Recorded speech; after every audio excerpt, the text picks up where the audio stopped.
Welcome to another edition of Conversation 473. Thank you to everyone that's joining us. Do us a favor, click the share button right underneath the video and share the conversation with whosoever is on your timeline of that will be interested in our conversation here on Conversation 473. Today, it's all about technology. It's all about how do we utilize the technological tools we currently have at our disposal to improve our productivity, to improve our efficiency, and to most importantly, boost our income, boost our revenue, make more money. Um, so that's going to be the focus on Conversation 473 today. We have a guest, Kenroy George, who brings like 20 years of experience in media and tech to the table. He currently spends his days working as the founder of CARI, building out infrastructure for self-sovereignty, identity, and storage ecosystems in the Caribbean and Africa. He worked mostly on startups like Kit Digital, Trillis, The Daily, and he has been sharpening his skills as an entrepreneur on the mean streets of New York. He has also worked with Grenada local entrepreneurs through Grenstadt to provide a much needed network of support and mentorship for young entrepreneurs in Grenada. So Kenroy joins us, but usually on the program, I have the wonderful Yolanda McQueen. Yolanda, what's up? How was your day today? Oh, very good. Very, very good. It was restful. It was a good day. Thank you. How was yours? Well, my day was busy. I was out doing some work with Gap today. Um, we delivered some stuff to some folk within the St. George's area and so on. So it was, that kind of a day. I also went to the market today, and I went to the market today, and I was very sad because the St. George's market vendors, they crying out to me, saying that they need the market to open, they need to make $1. I think they're still closed. So that kind of burned my heart to the later end of the evening when I passed through the market. Lots of people asking for $5 or $10. So that was what my day basically looked like today. Sad. Kenroy, how are you? Which part of the world are you now, actually? Can you hear me, Kenroy? I'm not hearing you.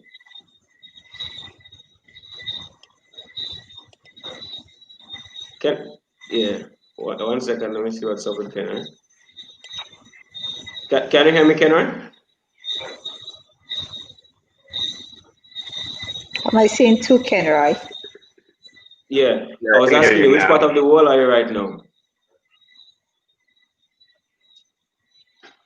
So yeah, good night, a pleasant good night to everyone. I'm coming to you from Morocco right now. Had a nice little trip through Eastern Europe, and then COVID started, so I had to take a little diversion instead of heading back to New York. So I've been here since mid-March, and making the best of the situation, staying busy, and yeah. So.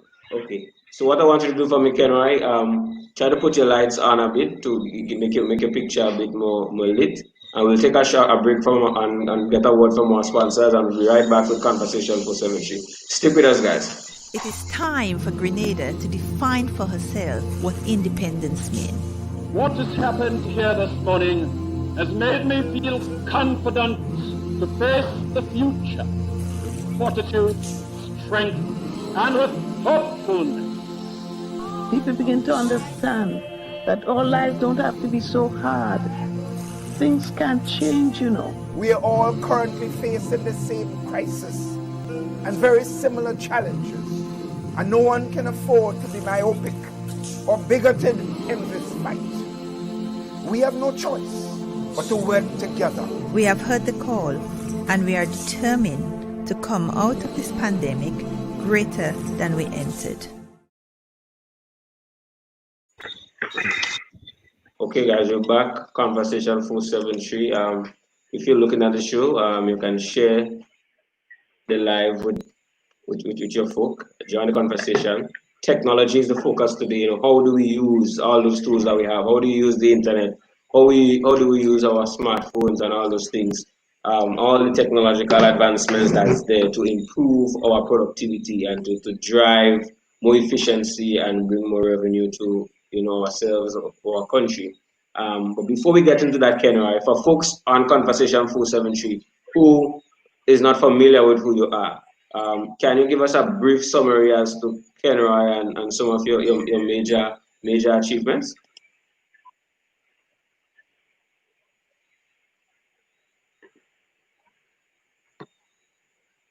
Can you hear me, Kenroy? Sorry. Yeah, I can hear you now. You just broke up a little bit there. Sorry, can you repeat that question?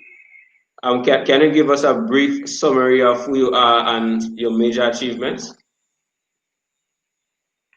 All right. So I'm by trade a product designer, so software product designing and a software engineer. So I spend most of my time doing a lot of coding, building a lot of products for customers, working with them from taking their products from idea stage all the way to market. So helping them with planning, requirements gathering and so on. So for me, I've done a lot of work in New York and done some startups there. And you've mentioned some of it, working at Thrillist as an interface developer, and then going to the Daily, which is a part of News Corp, on one of their first iPad newspapers when the iPad first came out. So we're all on that team working with Facebook and partnering to get the content out to the networks and so on. So that's a quick summary of some of the things that I've done. Okay, so Kenroy, in terms of COVID-19 and what we saw, let's say in the Grenadian context, many other places in the world, where businesses who did not have like technology weaved into their day-to-day operation, how they kind of suffered during the COVID-19 period. Like, what's your take on what transpired with tech and businesses, during and the COVID-19 pandemic?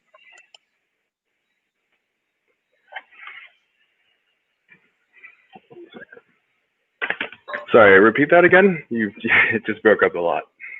So you're not hearing me clearly? So are you hearing me clearly now? No, now it's good. Yeah.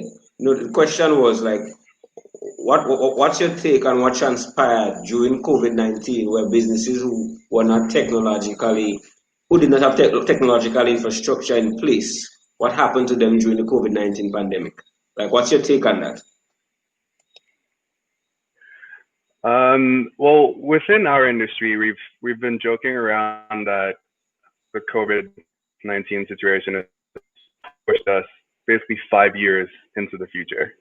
A lot of the times you were trying to get businesses to think about technology, but this one has really shown them the light and what they really need to make it happen when your customers are not able to come to you. Like, how do you communicate with them? How do you deliver services, whether it's digitally or do delivery somewhere? And how do you keep that conversation going when they're not able to come? So a lot of the things that we were trying to get people to think about back in the day, well, even before then, now they kind of see what you mean. Like, you would say, okay, how do you have a digital marketing campaign in place to reach people when your group of customers are not coming in? Like, how do you plan for that? So now you see a lot of people scrambling to get WhatsApp messages together to take orders and so on. And some of them are scrambling to put websites in place so they can say, okay, these are the services that we offer. You can go on our website now and you can order, and then we can sort of deliver. So in many ways, a lot of the things that technologists have been trying to get them to think about, and the excuses were like, well, we don't have a budget for that. We don't have someone that understands technology. And there are a lot of things you heard, but when now it's sort of brought that to the fore, where you have to come face to face with it and say, okay, I get it now. Now we have to start thinking about it. And you also see it from governments, where they need to now figure out how do we serve our citizens when they're not able to come into our offices. And as people move back into work, how do offices think about that? A lot of people have had to work from home. do they have the infrastructure at home to do the same work that they would in the office, whether their internet at home is set up properly, whether they have a computer that to do the same thing. Now it's really forced a lot of them to think hard about it and really have a digital strategy in place. So, if this continues for a long time, what are they going to do? So yeah, it has pushed us forward, and I hope that we learn and take a lot of learnings from it and apply it to the businesses now going forward, where we can become a little bit more resilient in how we plan for the future or plan for the unseen. So. But what has been the experience you have had in terms of trying to bring digital and technological solutions to like businesses and the government and so on in Grenada? What has that experience been like when you brought some solutions forward?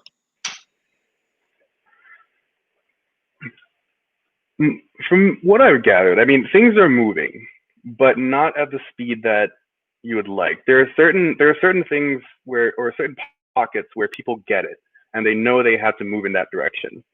But at the same time, you usually have, I guess, someone who is a decision maker who might not understand technology. So a lot of it comes around educating those who make those decisions and getting them to see the value of what you're trying to do. And yeah, so like you have to be able to understand their business needs and cater to that. So when they're looking at it, it's not as an expense, but more of an asset. So that's one thing I've learned in the conversation. So that's as you go, like you might get some pushback. You get a lot of pushback, and again, as I mentioned before, a lot of it is around not having the skills in-house to really think about it. We're just thinking, well, we don't really need that. Everyone's going to come in, and then that's just the way it's going to be. It's a small island, but we are moving. Like things are moving. It's just they're slow. Ms. McQueen, are you there? Yeah. One of the things we have just started up our businesses. Whoops, sorry, our business is fairly new, and I find we are having a lot of real struggle trying to get things in place using technology. I find lots of the people are not trained, so it's like the blind leading the blind, and we struggled for 2 years trying to get our business onto QuickBooks, and we were told that there were expertise here. When the expertise, they would charge big money, and then they seems to able to do very small. The knowledge seems to be very limited. As soon as they get a challenge, either they run away or they are. I just find it's.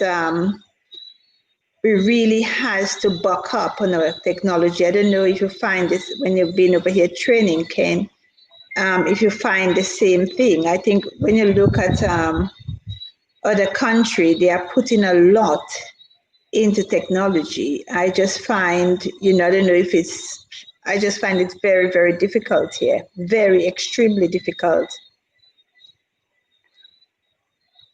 I can definitely understand and see where you're coming from. There is a pocket, as I said, of people who understand technology very well, and they're in high demand. And usually they're too busy to take on too many clients, so that's one thing. And then you have the rest of the population who they tend to see technology as black magic. It's like, I get to send messages and I get to call people, but understanding how it works and how it can benefit you, it takes some learning, some trial and error to get used to it. It's not going to come overnight. Like you have to keep at it. Like even myself, like when you're trying to learn a new technology, it takes trial and error, doing it over and over, walking through a couple steps. and just really learning how things are set up. And it takes some patience to do it, and it's not difficult, but I think we also have to get over the mindset that it is difficult to understand, and it takes time, but it's not difficult. Most of the instructions are there. It can guide you through the process, and it also just takes someone in a decision-making position to get buy-in from the rest of the organization. So if you do some training and they see that you're using it day to day, and you're encouraging them to use it, they will gravitate towards it slowly. And with exposure over time, that changes a lot.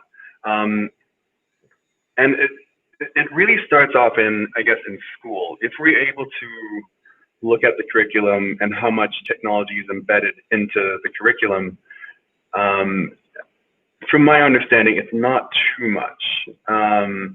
You're probably gonna get it, from your phones when you have that. I mean, at the end of the day, your phone is a gateway to all of the world's knowledge. Like, anything you want to find out is there. You can become anything you want, outside of, say, a lawyer, a doctor. You can even do that as well by just basically going on YouTube, finding all the textbooks that you need online. But it takes knowing how to navigate and get to those places to find that information. And with a little bit of, patience and searching, doing some research and knowing how to find these things, it helps a lot. So it comes down to just being able to do research very well. And that's, if you're able to learn that skill, you're able to really harness what technology can do for you. At the end of the day, it's a tool.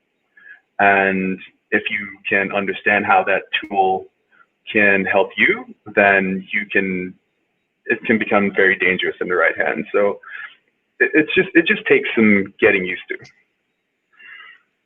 Well, Kenroy, you made a point about technology, and a framework, a foundational enabler for the technology to operate effectively is internet and quality of internet connection. Now, when you compare Grenada to like the rest of the world, because you travel extensively, where do you rate our internet infrastructure and service? And like, what investment do you think we would need going forward, like major investment to meet the rising demand that our technological improvements would have on our internet?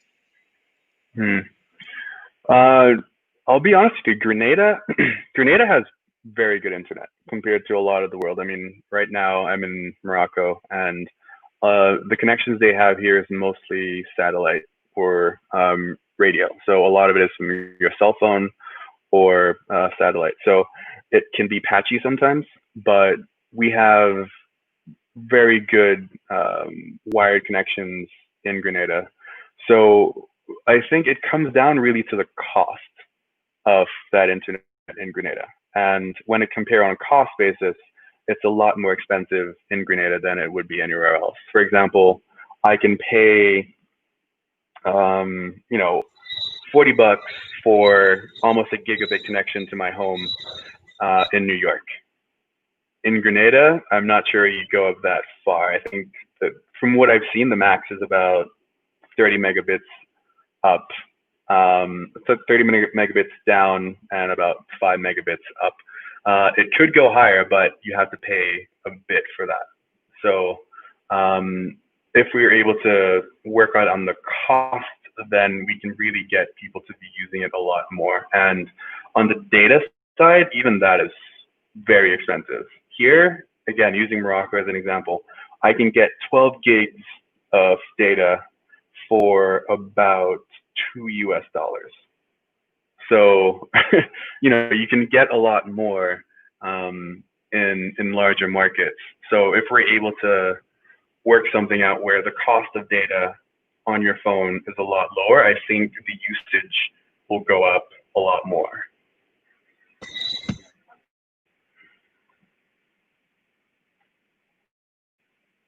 Unmute your mic, Ms. McQueen. Your mic is muted. Yeah. Can you hear me now? Yes. Yeah. In school, you find lots of the school haven't got computers. So the children, I think, still, Hitaka, you can correct me, still using exercise books and things like that. And maybe they may have computer lessons once a week. In this growing market now where everything is technology, I'm a bit worried that our kids are going to be left behind. And the people that are teaching them maybe just know the basic. Now, where are our children going to get that help from expertise if we're not keeping up? Do you think we may fall behind?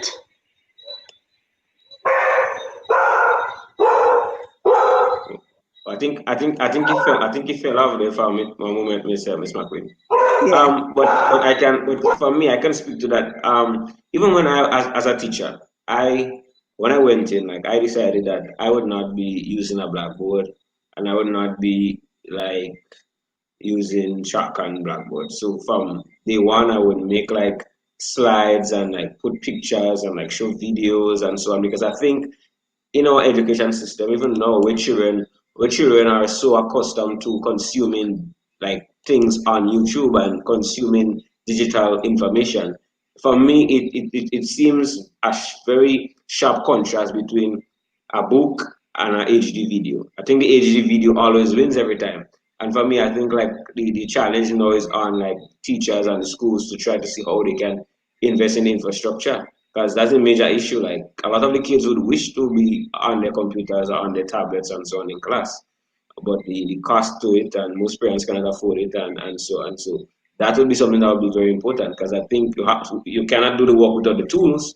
And if we want to produce children who are very tech savvy and able to move their way around the technology that is available, they need to actually have access to them and to be able to apply their trade. So I think that is definitely something that the Ministry of Education is even looking to heavily now, because due to COVID-19, all the students were at home, and children are forced and teachers are forced to take learning online, and there are different platforms that were created and so on, and so we're moving in that direction. So the biggest thing I've seen when I've researched and talked to teachers and parents is we need to invest in the infrastructure, because most kids don't have access to the stuff, and that is very important. Well, I can give a very, I guess, nuanced answer to this one, because if we're able to get the cost down, that's one thing. If we're able to get the cost of importing technology as well, that can help increase adoption, because there's such a high import tax on getting technology in that it prevents people from really stocking up on that. Getting a tablet, you can get a tablet now for $99 US. It's not that expensive. It's just when it hits Grenada, the import taxes are insane.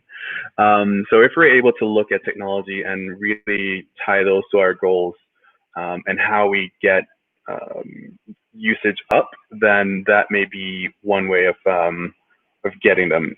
On the teacher side, there has to be some training on that, on them. Like, how do you think about technology? How do you incorporate technology into your curriculum? How do you excite kids to use technology? So they have to understand it in order to then pass that on to the children. And in some cases, the children pick up on it a lot faster, and they're able to teach the teacher. But access to it and understanding what it can do for you is key in order to get them to buy into it. There's also something that you can do on the policy side, from a government level, of looking at your curriculum and baking that into your curriculum. There are some places around the world that they, I'll use Estonia as an example, and I'm not saying that we should adopt that wholesale, but there's something we can learn from that. So back in early 1990s, they were in a similar position to where Grenada was. They do not have a lot of money, And in order for them to excel, they had to look at what they can become good at. They did not have a lot of resources. We know we have a lot of that in Grenada, but they looked at saying, okay, we don't have a lot in natural resources, but we have a lot of people. We can utilize technology as a tool to build up the skills there and excel. Now, they started a program where they built technology into elementary school going forward, and that was able to get them to the point where everyone was thinking about technology. They now have almost a 90% penetration rate on technology usage. Everyone using technology to do just about everything, from voting to online education to looking up your health records. Basically, they've digitized the entire government, the entire across the board, across the entire public and private sector. They were able to bring online banking back in 1993. So being able to bake that into your curriculum and get people to think about it very early can really help you to excel the usage. And there has to be a very concerted effort in doing that. And you can, the benefits will pay off exponentially if you do it early enough. But you just have to have the vision, bake that in, have the skills to impart that into the students. And a lot of it takes care of itself over time once they understand the technology, what it can do for them, and what they can, what they can achieve. I mean, now they have one of the highest numbers of technology companies in the world. You can file for e-citizenship in Estonia, where you can set up a company. Even if you're not born in that country, I can get citizenship e-citizenship in there. So I can set up a company, open a bank account, and essentially have a lot of the benefits of a citizen that lives there and take advantage of their infrastructure in order to do what I would do. So if I need to break into the European market, I can set up citizenship there, set up my business, run my business through there, and that gives me access to a lot of the European market. So they were able to think about it from there and think about okay, a lot of the things that we do manually, how can we put systems in place to automate that so we're not, focused on people doing these paper pushing. They started thinking about it early. So again, not having a lot of resources makes you really think about how you can best utilize the little that you have.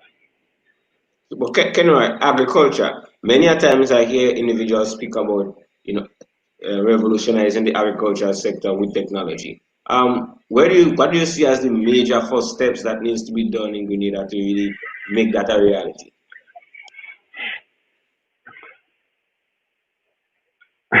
That's a good question.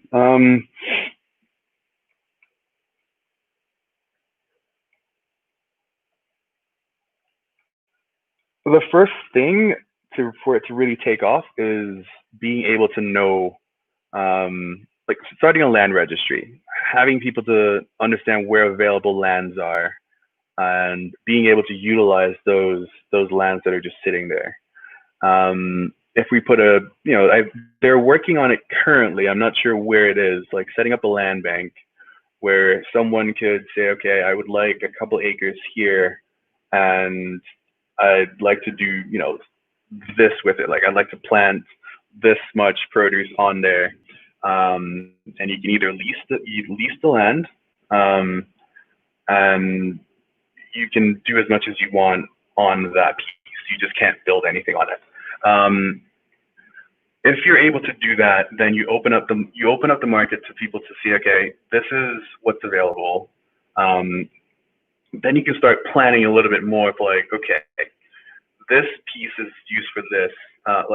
You also have to know okay, what is this area good for growing? Because soil types are it depends. It determines what can grow there very well. So being able to give farmers that information can make them, one, get better crop yields, better planning, and being able to,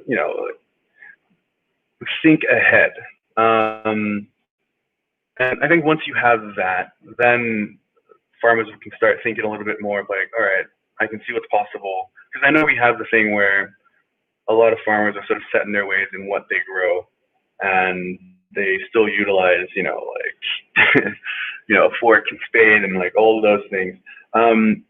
And if we're able to now say, okay, we understand where the lands are, we can bring in more resources on a national level to help them cultivate these areas, whether it's like an equipment sharing, it's there to some extent, but we could do a little bit more on that and like get them to start using more efficient equipment and being able to, again, utilize the land in much more efficient manners to get more from it. I mean, you don't want to get to industrial farming, but you want to say, okay, Grenada has very rich soil. How do we take advantage of it without overdoing it? And that if we're able to do that, I think we can definitely do a lot more. And also just looking at our import bill and saying, okay, we're importing all of these, how can we slowly chip away at that list of things that we import?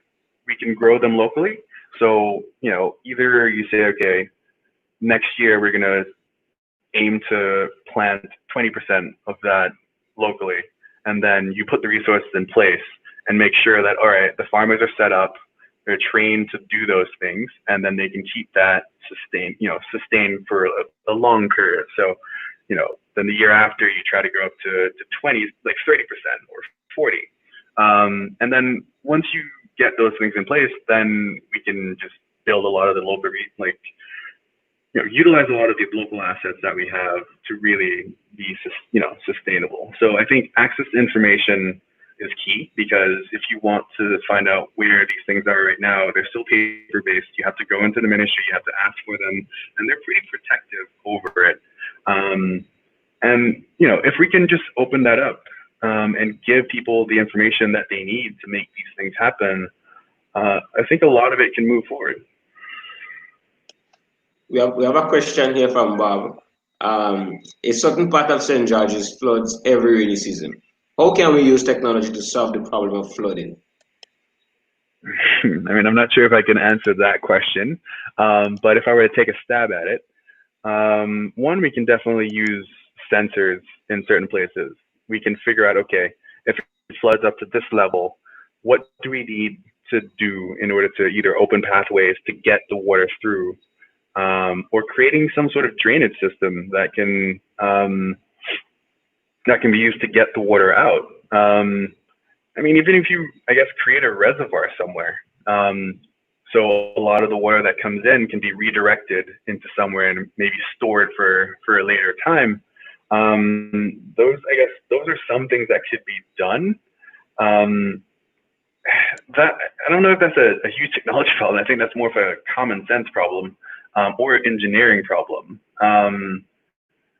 But yeah, sensors can help, but it's really just an engineering problem of like, how do you divert this water from flooding, or just redirecting it. One of the most difficult thing I find is parts. If you have your telephone was to go down, or your computer screen was to get broken, or you have to wait ages. And although you see lots of people in little corners doing their repairing, have the little technology business, but there is nothing, there is not anyone here. It seems Africa, I know the technology has grown about 50%, because they have engineering schools. They have schools where children can go and learn how to repair things. And how do you think we are investing enough in Grenada in technology?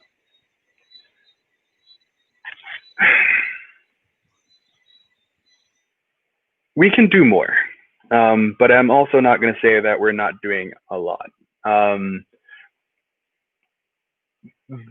We can definitely do more on training people to do it. And what usually happens, I guess, is when you're trained, you can usually take your skills elsewhere because the market isn't large enough. Or going back to the same thing where getting those bits in order to be able to fix them is also a high cost to anyone who wants to start something like that. So getting parts in can be very expensive. I mean, for me, I remember having to go buy wires to do some electrical work, and the cost of wires alone are insanely high. So again, if we're able to look at the market, a lot of the things that we utilize are imported. We're a small country. We have no sort of indigenous technical skills, but we can build that.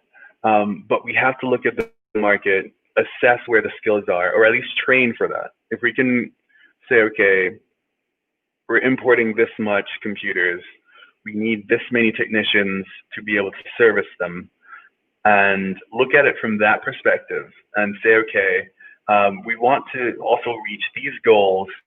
How do we get the skills in place for that? I mean, we have scholarships to get people, either to go to China or Canada to US to study, but we also have to create the environment for them when they come back to do those things. I mean, some of them are there. You talk to some of the folks in Grenada, it's a small market. So like once you get in, you hang on to it.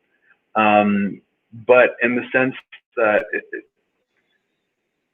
there are also other things that we could be doing.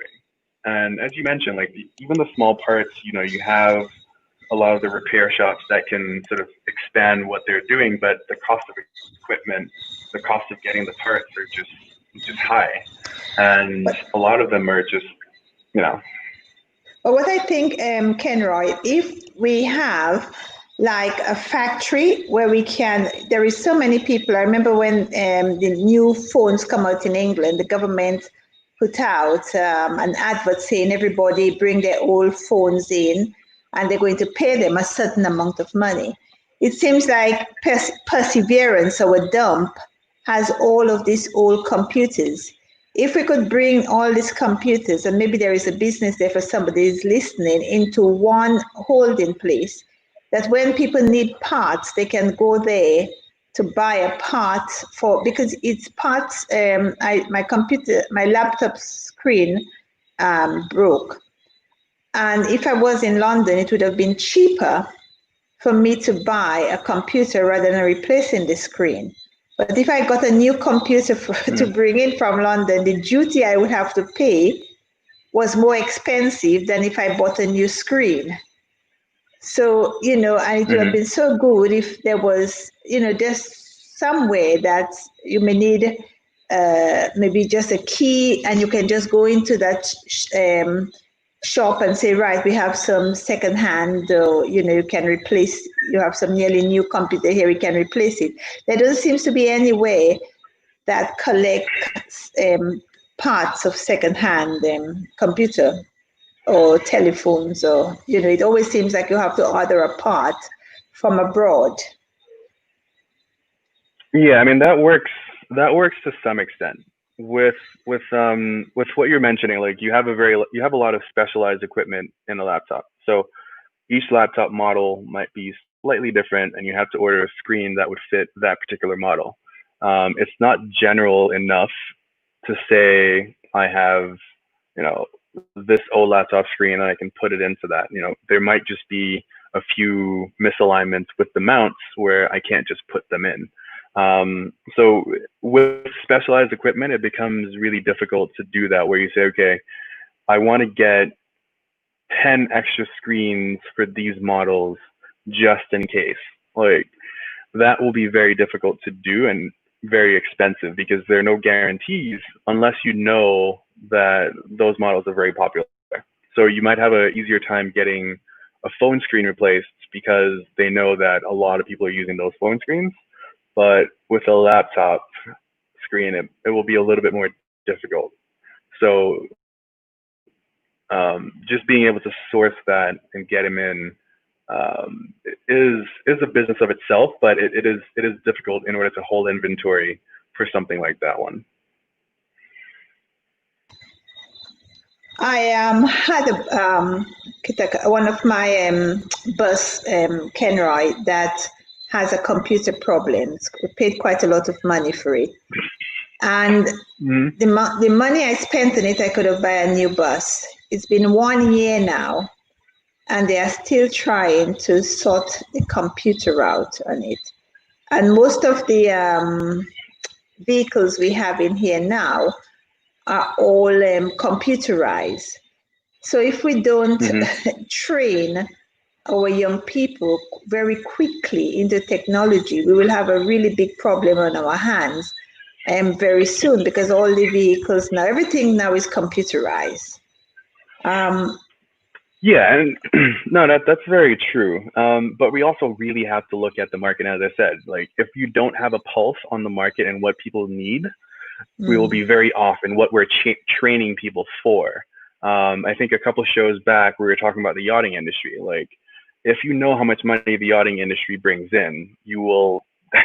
It's baffling, but we don't have the local skills to manage that, and there will be companies that will say, okay, you can come in, we'll train you, get the skills in, and that's good. That's moving in the right direction. But you also need to have that local skill and bake that in again into the schooling and look at the curriculum and say, okay, these are the parts of our economy that needs the most help, and then you train based on that. And even if you're training them, you also have to make sure that you're creating that environment that they want to stay. So I'm not going to say it's not a hard problem to solve, but we know what the solutions are. We really just have to assess the economy. I mean, we do the budgets every year. We know where we know tourism is bringing a lot of it. That, under tourism, you also have the yachting industry, like the boating industry, and we need to also look and see what we need to, train people in. We mentioned, we had to get construction workers in. We had to get folks to run cables when Green Dot was setting up. Like, those are things that we have the skills, but not at scale. Like, we have people with the skills, but not a lot of them. And sometimes when you have that skill back home, people tend to hang on to it and not really share it too much because it's in high demand, but it doesn't help with easing the pressures or like increasing the amount of people that can do those things. So we have to be able to look at the market, find where we have these problems, and be able to train people into it. And if we don't do that, yes, we'll fall behind. We will have to import a lot of the skills that we need locally to do things. There's not much else I can say on that one, but we really have to be able to take a holistic look at our economy, see where the problems are. We have a huge number of unemployed people. We could get them into things that could, get them moving. I don't want to talk about the Imani project, like the Imani program, but there's a lot of potential there. And we could get these skills in. Like, we're paying people. We're just paying them. Like, you could also pay someone to teach them a couple skills. So it's not that we don't have the resources. We're just, I personally, I don't know what it's like to run these programs, but from the outside, we could be doing a lot better if we really assess what these problems are and find the solutions to them over time. And, if we don't, we'll always have folks coming in who see the potential and just take a lot of it from the people that are back home. And, I see it all the time. And, I've heard some things, throughout the corridors where we really have to get on the ball. And if we don't become a lot more active in what's going on around us, we will fall behind. So in some ways, we also have to know or see those things and go for them. And you do have some very entrepreneurial guys who will go in there, they will gobble up the market, and they'll just hang on to it. Which, I mean, in some ways it makes sense. But the rest of us, you just have to be able to look at the market as well and figure out where we can fit into it.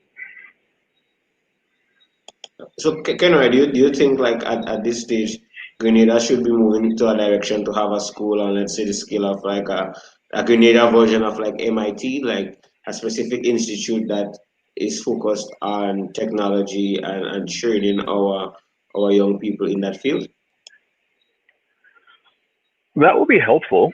There's never harm in going in that direction.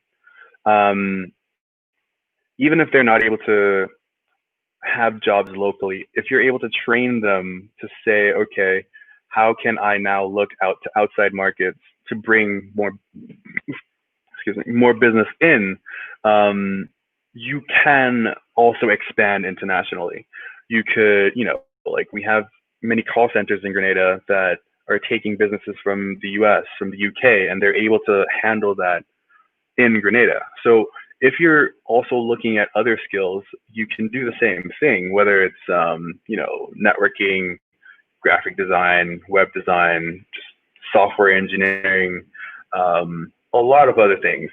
We can even do accounting online. A lot of these things could be done remotely if, we train people right, we give them the necessary equipment and just put those in place. I think there have been some initiatives to do that, but it has to be sustained. It has to be sustainable and be able to scale. So you also have to get people thinking entrepreneurially. Because if everybody wants to get a job where you have a very limited market and you're not able to either create a job for yourself, we'll have a very hard time. So being able to train people to start new businesses that can be scaled internationally would be very helpful as well to just opening up the market in using technology, even scaling a marketing firm from Grenada and just, across the Caribbean or the continent of Africa is huge, and we can even, sell to those markets as well. There is a lot of opportunities out there, and we just have to be able to look outside of Grenada and be able to find those niches that we can then cater to. So yeah, we can look at Grenada and see what we can service there, but then with globalization, the entire world is your oyster. You can look at that and you can be in Grenada running a multinational company across the Caribbean, and you're servicing very large customers, and you don't have to leave the island. You might have to do business trips once in a while, but the potential is there, but we have to be able to train people to look for them. If you Kitaka Brenda Phillips, if you read if you put up what she says on the screen, and maybe what do you think of that, Kitaka? The youths the emphasis has to be on them, but create diversity where we take things from a generation perspective. We must move away from public policies, but single out the youth as a specific group, yet still expect them to be authors of their own development. Take women, for example. The approach is for gender equality and initiatives to curb the challenges women face. It is not girls, ladies, elders as separate groups, but all incorporated under one gender. Yeah, I mean that is an interesting problem, and I mean I personally have to face that, where you always have a generation above you that wants you to go a particular direction, You know, they say, okay, we trust you enough to make a decision on your own to go off to college, gain all of this knowledge, but at the same time, they are still forcing you to go in a very narrow direction based on what they know. So if, you know, like we're still tied to the idea of like becoming a doctor, becoming a lawyer, and so on.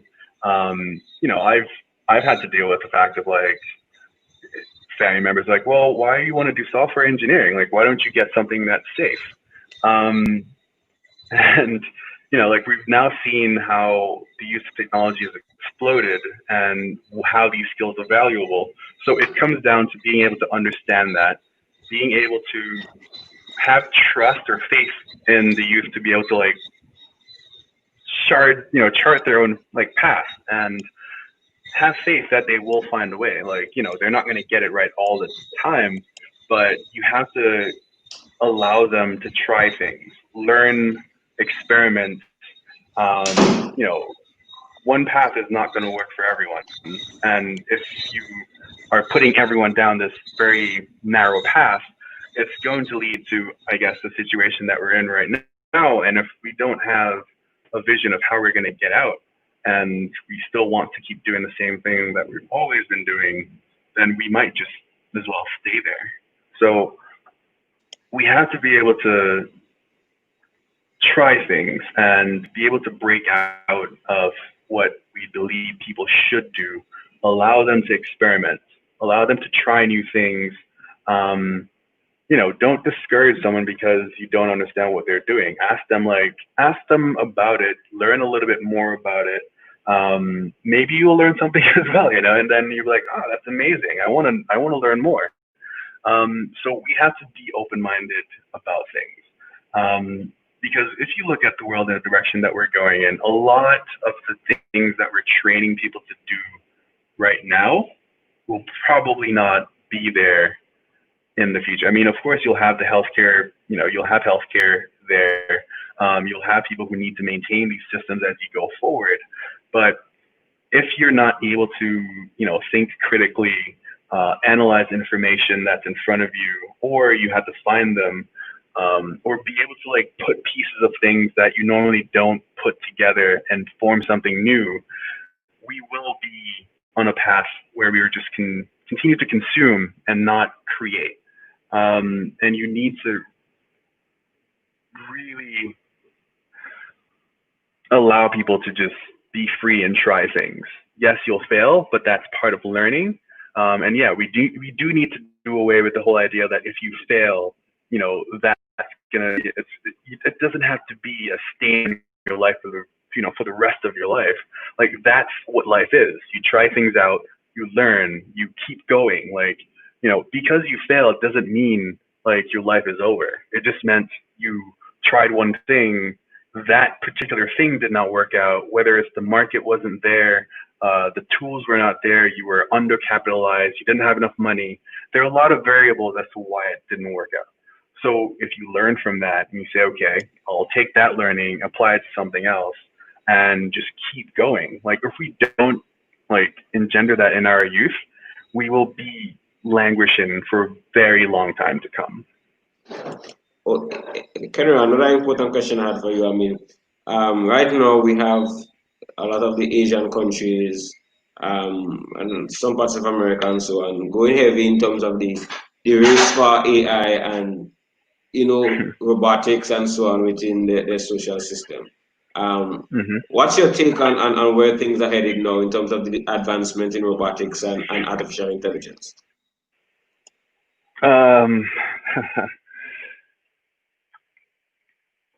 On robotics and artificial intelligence, in some ways they're at their infancy, but they're learning very quickly. So with robotics, you can automate a lot of things that, you know, say on an assembly line, like putting, you know, pieces of, you know, computer parts together. You can do those things, but you still need someone at the end to, you know, to oversee these machines and do the quality assessment, making sure that these systems are functioning properly.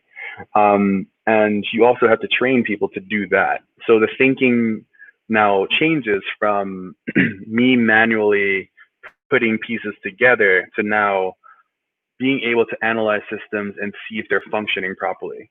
So the skill set changes, and you have to think very differently in those now. So like you have to now be able to manage, manage these systems, maybe manage a team, being able to assess where the problems are and finding solutions.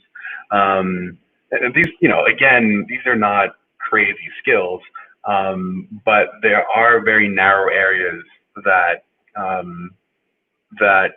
you can focus on. For example, with AI, you have to train the AI, and that takes a lot of resources. So, for example, I need to train an AI to figure out whether something in a picture is a cat or a dog. You have to train that AI for a couple of weeks on thousands of images of cats and dogs before they can understand what that is. That's just a very simple thing. If you go a level up, an AI can then say, okay, I have all this information data on farming, and I know, all right, we have these plots of land are empty.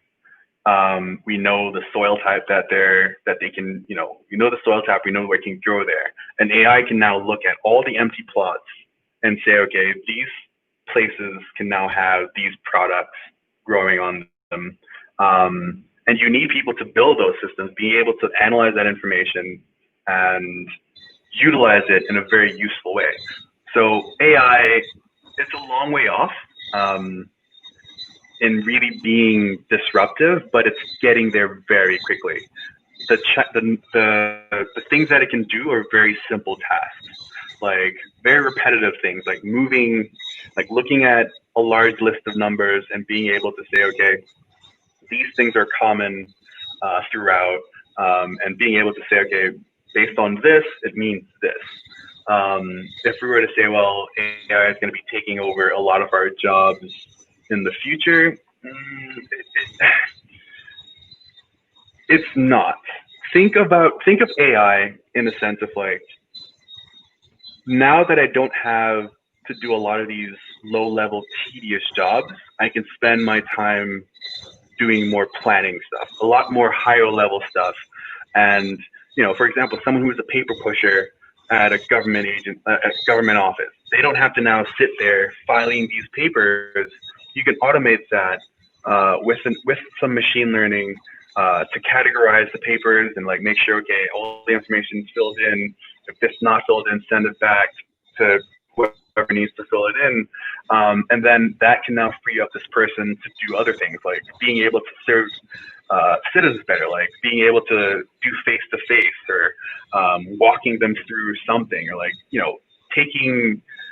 doing something a little bit more as opposed to like just bureaucratic paper pushing. And that's really where AI shines, and that's really where we have to now worry about losing jobs. Like, a lot of people say, Kenra, I think before we can even get there, we have to learn how to repair our computers or technology. I mean, I go to a Maribor Farm School, and there is also one in La Sagesse, and there are graveyards. The amount of equipment that is in it, that that the Chinese have bought over, and it just littering the place. I heard today that we're having a new equipment, and what Bob has said, he said, I don't know if you've got it up, Kitaka, he said, I recommend a technology trade school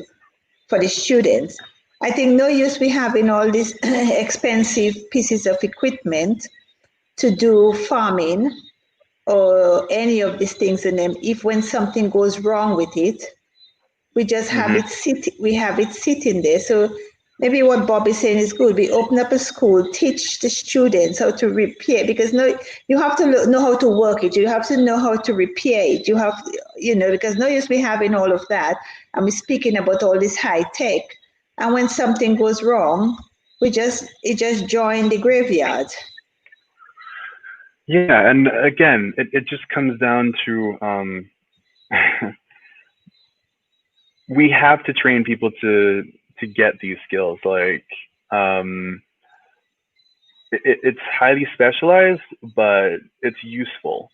You know, being able to repair a lot of the stuff that we have would be great. The other issue is, are we able to get the parts in? Is another thing. You know, how much bureaucracy do you have to get through in order to be able to fix something? Do you allow people the autonomy to fix them, or you know, do they feel like, oh, you know, I might get screamed at if I try to, you know, do these things? It's a lot. It's a hard question to answer. But I had a I think if we machine. have the skills, we can definitely be able to repair a lot of things and be self-sufficient in many things. I mean, for me, for example, I've had my computer for at least 6 years now, and I've essentially replaced most of the parts in there, from like the motherboard to the keyboard. I haven't touched the screen yet, but like hard drive, and being able to do that. But you'll need to understand the fundamentals of like electronics, and with that you can now do a lot more. So someone who understands the basic electronics can then, you know, either build a computer from scratch, or, you know, repair the motherboard on one of these equipment that died, or there are a lot of other things that, you know, once you understand the basics of that up, you can become very specialized and do a lot of these things. But I also believe that people that have the skills to do that do not stay on an island. They just know their value and they might just go elsewhere. But if we give them the environment to stay home, then, you know, we could really get a lot of things going. All the machines, Kenride, that we buy, because the water company, all the the booklet that comes with it is in Chinese. When we send back to China and say, well, you know, we would like it in English, and they said, well, no, they don't. It does not translate all what they have. So we had to translate it ourselves. They were happy to send an engineer over. That was going to cost us about 10,000 US to come over for 2 weeks. We had to provide accommodation, flight, plus 10,000 US before we could even start going. So it seems like they are sending all these machines and things to us, but with no way of how we can repair it, as I was saying. So you know, that is the reason, as I said, that we have 2 graveyards here with all there is so many. Even I know we have up in the Simone, so many machines up there that nobody is trained to repair, and you pay lots of money. Most of this machine costs more than a house, but when we need parts for it, we cannot get parts, and nobody is trained to use this machine. So as Bob was saying, I think we have to open a technology school here and start, you know, getting guys like you lot to come back and teach our people and pay them really well, pay you guys very well, because it will benefit us in the long run greatly. Well, but I think it would. I mean, what in terms, before you go on, in terms of the China issue, I think that's a strategy that they employ to ensure that they get more jobs and make more money from the product. Because that is like a big sell. It's like you sell your product, you send an engineer with your product and make money over time. So I mean, it is a business at the end of the day for them. So I don't blame them. Like, if I were to have a product on the market, I would want to be able to, you know, gain further income from being able to maintain that equipment. So unless we're able to do that ourselves, then you will be at their mercy. I mean, even people has to fly people in from Trinidad. You know, I need some job doing up in the plant. We had to, you know, it's like we are at the mercy lots of people. You have to beg them, you have to provide accommodation, transport, flights, and they're charging you so much money for things that, because one of the things I find here, which is so wrong, most of the kids go to this training school. What is the program you have here for the kids? You mentioned the name. Imani program. They go Oh, to my, train okay. the Imani program, and then they come out and they think they could be brain surgeon. If you give them their head, they will start doing surgery on it, and they're not even qualify. And what they do, they tend to destroy more than repair, because obviously they haven't got the training, they haven't got the experience behind it. Because when they finish doing their training, they're not going on to do an apprenticeship with somebody else and expertise. So they trial and error on people on proper belongings that you have spent lots of money on. So they will come as I'm quite surprised of how many young people that come straight from the Imani set business up. Yeah. No, it makes it's a hard problem. Like, because if we're not, if we're not able to train them to do these things or give them the opportunity just to do these things, they're not going to learn. But at the same time, there are expensive equipment behind this. So if we're able to, I'm all for setting up a technology school. I'm not sure how expansive the the the technology side of things are at SGU, but that's also something that could be like explored, whether there's a partnership between SGU and TAMCC to really get those things up. That's one way to go about doing that. From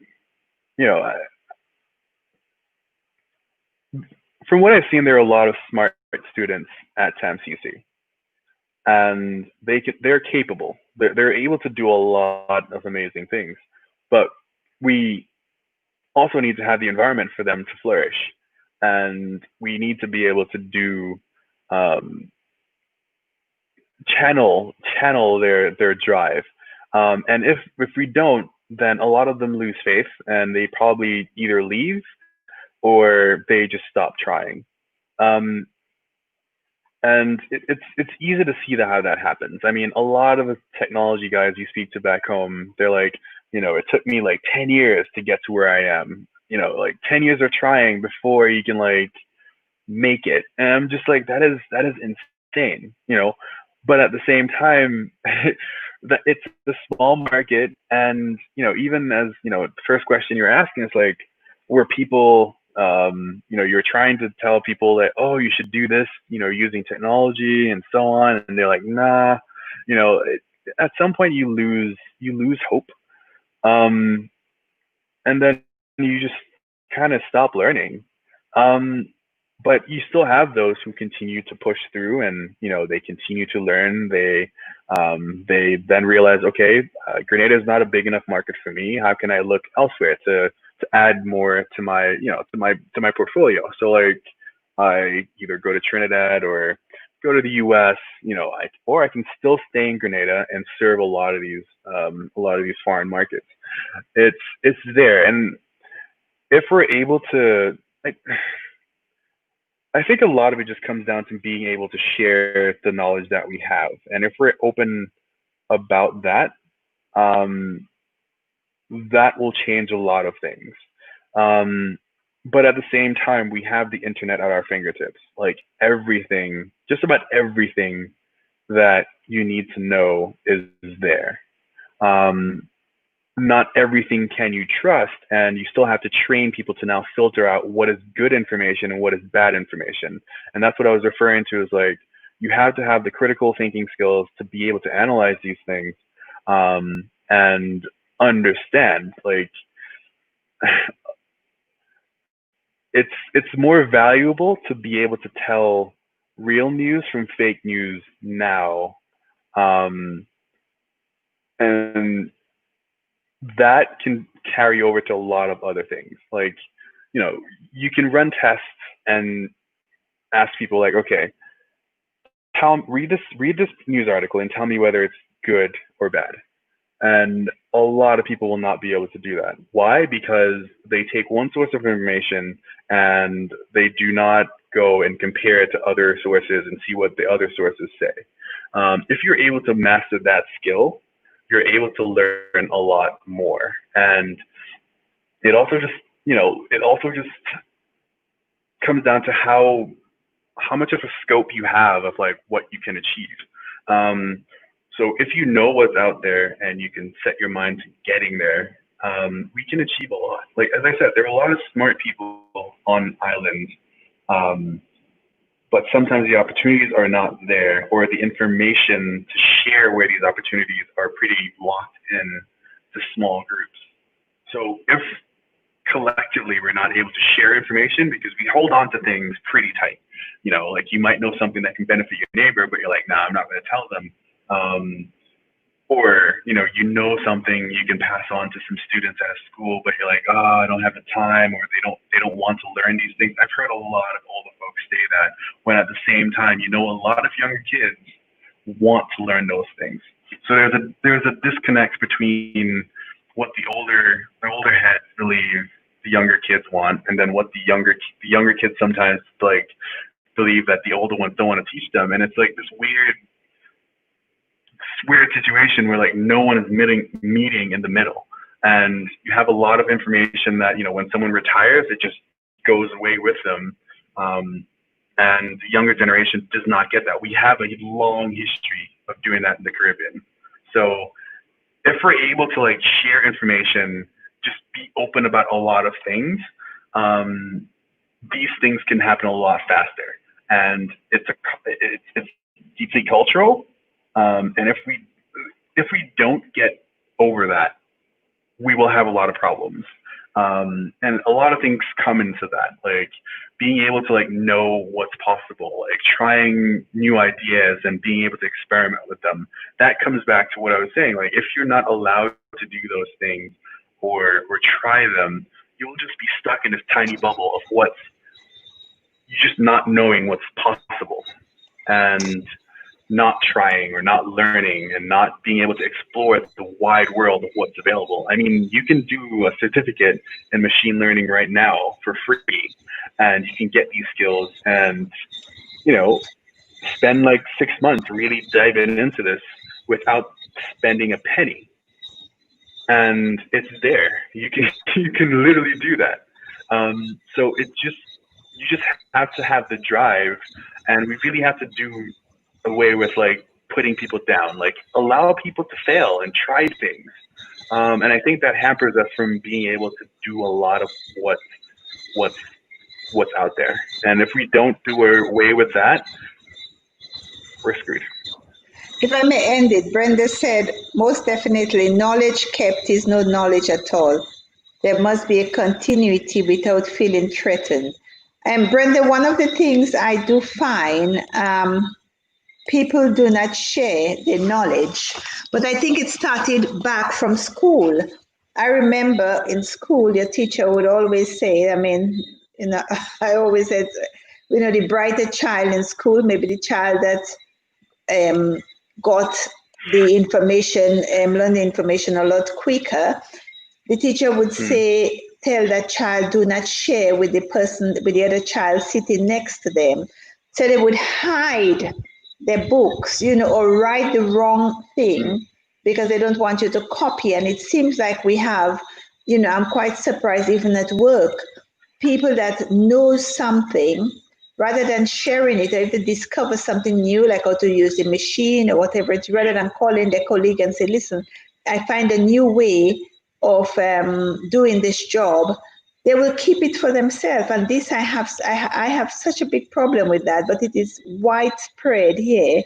In Grenada, we find it very, very difficult to share our knowledge. I don't know, as I said, if it stems from back at school, where, they think if you getting information from someone, they think you are copying it. Mm-hmm. Yeah, I mean, it comes down to when you're in a very limited knowledge space, that's what you do, because you always think, well, this is the little that I have, so I'll hang on to it. But you have to take a very different perspective in the sense that if I know this and this person knows this, we know twice as much now. And if you now spread that over an organization, you exponentially grow the knowledge that you have. And if you think about it that way, you can achieve a lot more. You know, a lot of the things that I learned working in the US, we have these sort of knowledge days where like you do a presentation of like, I'm working on this and this is what I've learned over the last week. And then people will now get to learn from what you worked on, and like they get to ask questions. They get to like, oh, okay, that sounds pretty interesting. I never really thought about it that way. Maybe when I'm doing my project next time, I can take a little bit of that. So if you're able to like foster that within your company, that really helps a lot of people. Like, you know, another simple thing is like, if in an office, like having a library of just like putting some books over there, and people are like, yeah, I'll just, you know, stroll over, flip through, and something that they're interested in. That's something that, you know, we can also do. There are a lot of small things that you can do, like just change to get people like sharing information and talking about things. And yeah, I mean, I will say I can see why a lot of people don't want to share information, because people do tend to just like take your stuff. You know, I've heard some horror stories of like either companies or larger organizations who you might go to asking for help, and you might leave empty-handed, but they will definitely move on with your idea, even if they didn't, you know, help you with it. So I've heard a lot of these horror stories. I mean, I've heard horror stories of people who have these amazing ideas for projects and they want to just get some funding. And, you know, instead of saying, well, I'll help this person who like spent the time to like learn this, and, you know, we'll just like, yeah, we'll just take it. And it just ends up being, you know, a very poorly executed version of what that person has. So yeah, I mean, an idea is one thing, but execution is everything. So I can have 20 ideas in a day, but one, if I don't care about it enough to execute on it to the best of my ability, or to the best of how that can be executed, it's just useless. So ideas are cheap. You know, unless you spent a couple years doing research and, you know, you found this new way of like folding proteins, you know, ideas are cheap. So, you know, I can get someone who like did their PhD and like they really focus on like finding a problem, and like, yes, they don't want to share it because I invested time in that, and that makes sense. But for like everyday, you know, conversation of like, you know, new things that we can do in Grenada, like really getting our, you know, like getting a poultry farm in Grenada should not be this difficult. We should have had this a very long time ago. Like being able to like provide poultry for the island enough where like we're not importing, I think, $22 million per year in foreign poultry. I think we can definitely do that locally. You know, like we can take that same money that we might pay for foreign poultry and invest in a large operation in Grenada. You know, and that's again the same thing, like the vision that we need to have, and like saying we're doing all of these things. How can we now look at it and either train people to do it locally? And it's not going to happen overnight, but you put the things in place, you plan for it, and you build to those things. And I don't want to say we lack that, but there are a lot more things that we could be doing. I mean, you know, like it took someone to come to Grenada to start a chocolate factory, you know, like, like those are the things that we need to like look at and say, we have all of these resources here. What can we make? Like manufacturing is a great way to really help build our local economy.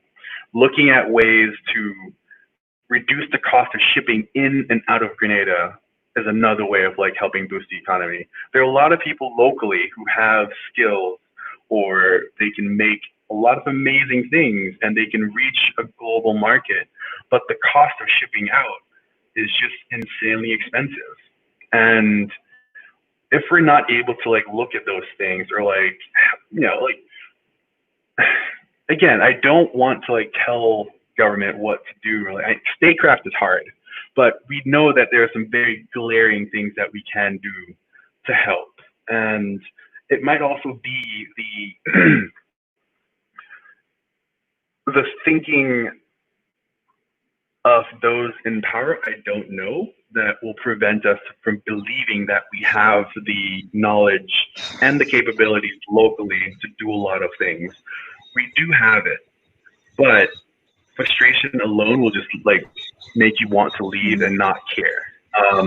So there are a lot of things to it, and like, you know, technology will not fix all of our problems if we don't have a proper reason why we're utilizing that technology. So you have to say, okay, here's the problem, here's how we're going to utilize technology to make that happen, and then put those systems and utilize those systems over time to make it happen. You know, so it's not a panacea for everything. Before we go, you know, what you were saying about the chicken, we have, you know, during COVID time, we have, you know, 3 water companies in Grenada, and we are still importing water. If we had stopped the water coming in from a year, for say for at least a year, and give the companies in Grenada to sell our water, that would get our island moving. You know, people do not realize. Yeah, I mean, people do not realize. No, it's a conversation. Yeah, but who would you have that conversation with? Because I was told by one of the hoteliers that the people that is bringing in the water in Grenada has told them not to buy local water. So you see, the money goes into one set of pockets, and the Grenadian people are the one that is suffering with it. Because my friend was saying, like in the UK with COVID, everybody that had a business, the government is, and they're paying tax, is giving £50,000, 30,000, 100,000. So people could spend the money to keep the economy going, so we could have a cash flow. But here, yeah, I mean, that's when you understand like the engines of how the economy works. Like, if you're not investing in your local markets or like your local entrepreneurs, you will not go very far. And if you're not aggressive about protecting local entrepreneurs, you will just have someone come in, flood the market, and those locally will just fall by the wayside. Yeah, you know, if we have, yeah, like if you are able to have investors come in, like there are many places around the world where you cannot buy agricultural land as a foreigner. You cannot start a business without having a local partner. And those are the things that we need to look at and institute. Like, if you want locally to grow, you have to put these protections in place for your local economy, or else someone will just come flood your market with either cheap goods, or it will just price everyone out of the market, and you will just completely stop any sort of local manufacturing that could take place, and nothing's going to happen. So like you mentioned the water company, like if you say, okay, you go talk hopefully to like your trade minister and say, okay, well, we have these companies in Grenada. Can we put some sort of limits on the amount of companies that are importing water, so those locally can benefit from that, and they can supply the market before you start importing, foreign water. Like, you need to have these things in place, or else we're not going to get very far. So you have to have these local protections. And, I mean, we have the information. Like, you have the information to do these things. Like, how much you're importing, how much is being produced locally. So in order to increase the local supply, you limit the incoming supply. So it's not very hard. And you need to have someone that sits there and analyzes this information and say, okay, let's put some plans in place to move the needle on what we can do locally. Like, we can do a lot more. But in some ways we need that vision, or we need the vision and we need to like empower people to make these changes. And I don't believe, again, I repeat it, I don't believe we have the capabilities to do it locally, and that prevents us from doing a lot of things.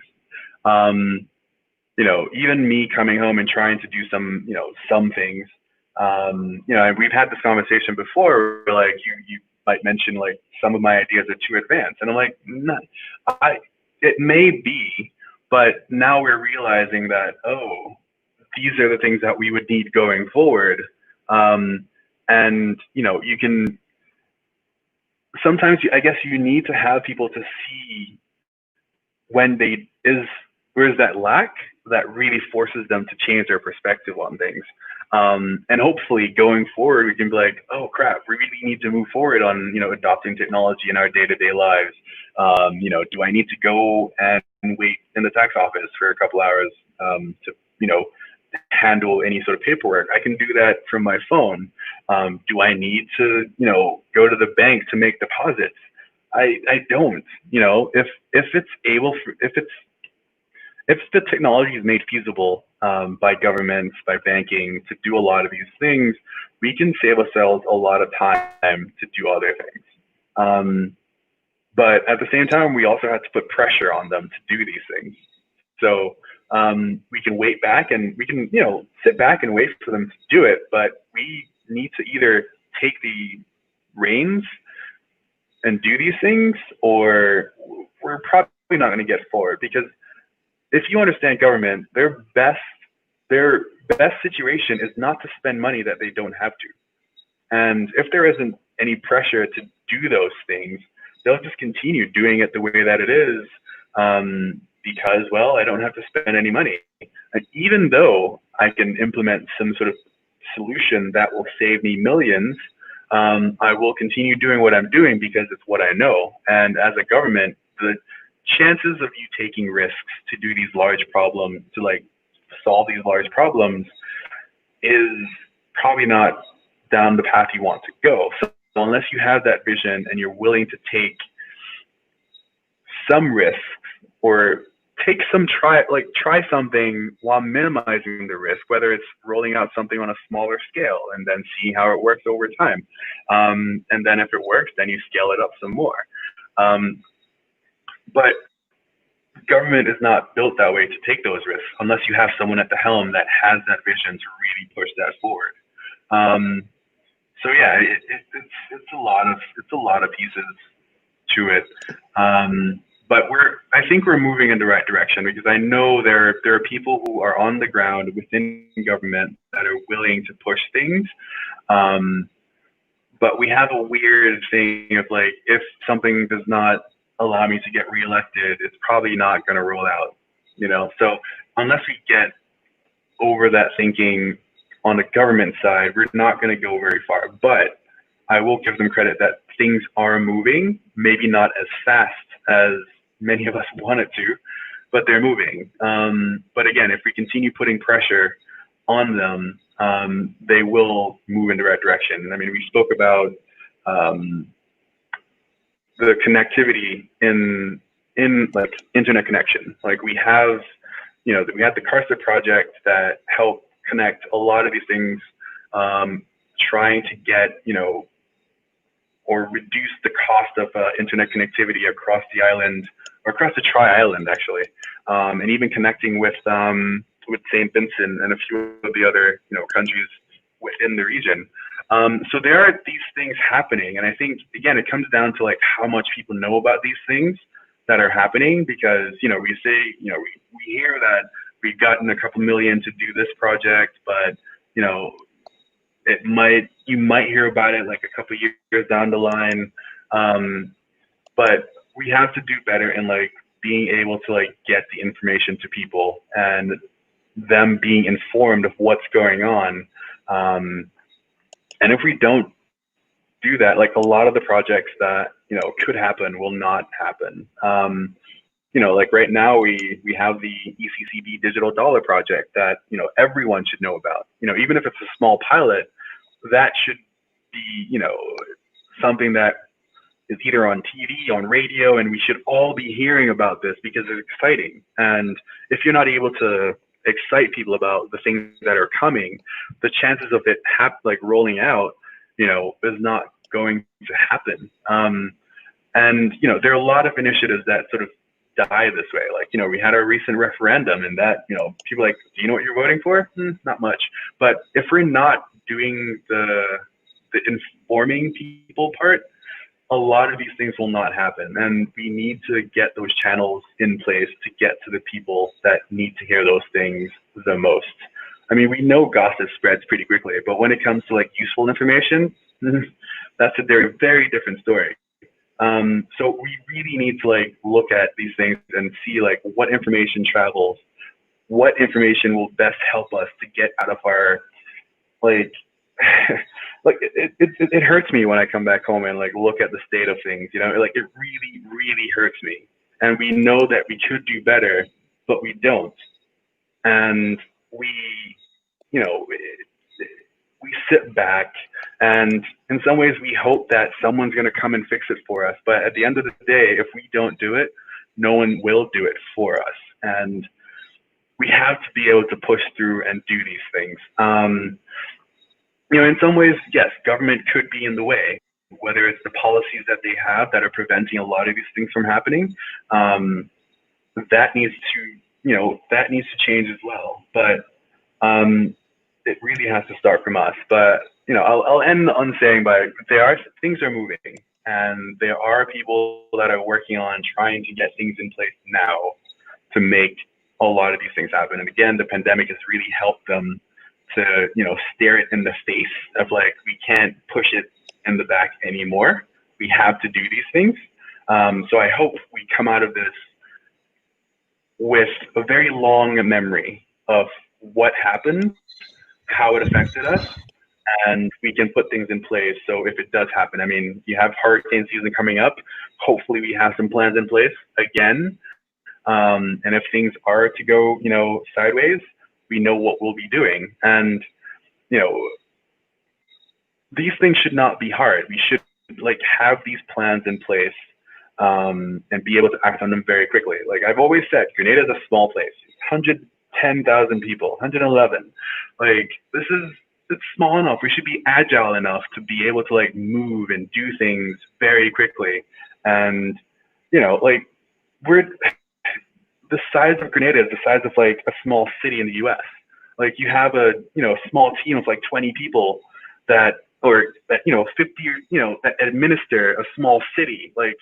We have, I don't even know how many people work for government now, but we should be able to do a lot better with the resources that we have, and do a lot more. Because we hear a lot of projects going on, but we could be a lot further along this path of making it happen. I mean, yes, we have some debt to pay off, from the past